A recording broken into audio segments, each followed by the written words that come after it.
Habari za wakati huu mtazamaji wa Nukta TV. Karibu katika Mseto Plus ya leo Mei Mosi 2026. Dakika kadhaa za kutazama taarifa ya mseto kutoka pande tofauti za ulimwengu.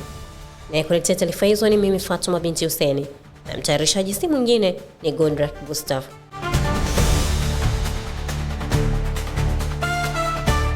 Rais Samia Suluhu Hassan amesema jumla ya vijana 7593 wamenufaika na fursa ya ajira nje ya nchi, swala linaloendelea kupunguza changamoto ya ajira nchini.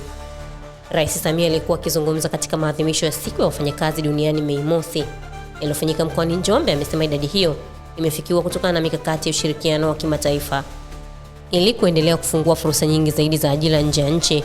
Rais Samia amesema serikali yake itaendelea kuratibu fursa hizo ili zilete tija kwa vijana. Mipango ya kutafuta fursa zaidi za ajira nje ya nchi inaendelea ili kupunguza changamoto za ajira kwa vijana wetu. Hii si mara ya kwanza kwa serikali kuzungumzia swala la ajira nje ya nchi. Januari 9, 2026, Waziri wa Nchi, Ofisi ya Waziri Mkuu, Kazi, Ajira na Mahusiano, Deusi Sangu alieleza kuwa serikali imefanikiwa kuzalisha zaidi ya ajira 1400 kwa vijana na wanawake kwenda kufanya kazi nje ya nchi kati ya Novemba 2025 hadi Januari 2026. Katika hatua nyingine, Rais Samia amesema serikali itafanyia kazi mapendekezo yaliyotolewa na TUCTA pamoja na kuendelea kuboresha maslahi ya wafanyakazi kadri uchumi utakavyokuwa unaruhusu. Serikali itaendelea kuboresha mazingira ya kazi na maslahi ya watumishi kwa kadri uchumi utakavyoruhusu. Wakati huo, Rais wa Zanzibar na Mwenyekiti wa Baraza la Mapinduzi Dr. Hussein Ali Mwinyi ametangaza ongezeko la kima cha chini cha mshahara kutoka shilingi 300 hadi shilingi 500 kwa mwezi, hatua inayolenga kuimarisha maslahi ya wafanyakazi na kuongeza motisha kazini. Akizungumza katika kilele cha maadhimisho ya siku ya wafanyakazi duniani kufanyika viwanja vya maonyesho ya kilimo Kizimbani, Rais Mwinyi amesema kiwango hicho kipya kitaanza kutumika rasmi Januari 2027 kikizingatia hali ya uchumi na mabadiliko ya gharama za maisha. Amesema serikali itaendelea kuboresha mazingira ya kazi na kuhakikisha watumishi wanapata stahiki zao kwa wakati, huku akiwataka wafanyakazi kuendelea kufanya kazi kwa bidii, nidhamu na uzalendo ili kuchochea maendeleo ya Zanzibar. Rais Mwinyi pia ametangaza kuwa serikali imetenga nafasi 7500 za ajira kwa mwaka wa fedha 2026/27 kama sehemu ya mkakati ya kupunguza tatizo la ajira na kuongeza fursa kwa vijana.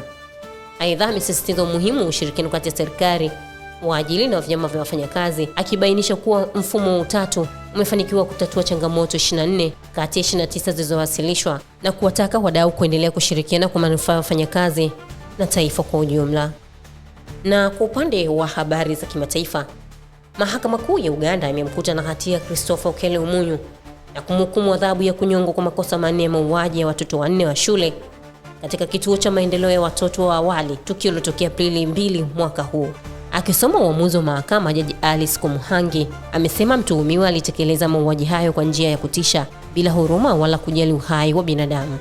Jaji huyo ametupilia mbali upande wa utetezi unadai kuwa Okello alikuwa amepoteza uwezo wa akili wakati wa kutekeleza uhalifu huo, akisisitiza kuwa ushahidi uliowasilishwa na upande wa mashtaka ulikuwa wa kutosha na usio na shaka. Aidha, mahakama imebaini kuwa mtuhumiwa alipanga mauaji hayo mapema, ikiwa ni pamoja na kufanya utafiti mtandaoni kuhusu mbinu za utekelezaji wa mauaji kwa kuchinja, akihusisha mbinu zinazofanana na zile zinazodaiwa kutumiwa na kundi la Islamic State. Wakati wa kusoma kwa hukumu hiyo, mamia ya wakazi waliopoteza watoto wao walijitokeza mahakamani wakishuhudia mmoja ya kesi iliyozua hisia kali nchini Uganda siku za hivi karibuni.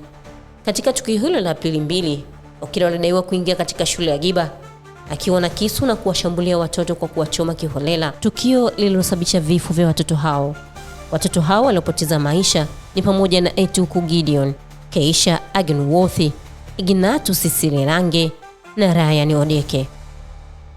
Na huu ndo mwisho wa Mseto Plus ya leo Mei Mosi 2026. Nilikuletea taarifa hizo, jina langu ni Fatuma Hussein na mtayarishaji ni Godrak Gustav. Endelea kufuatilia Nukta TV.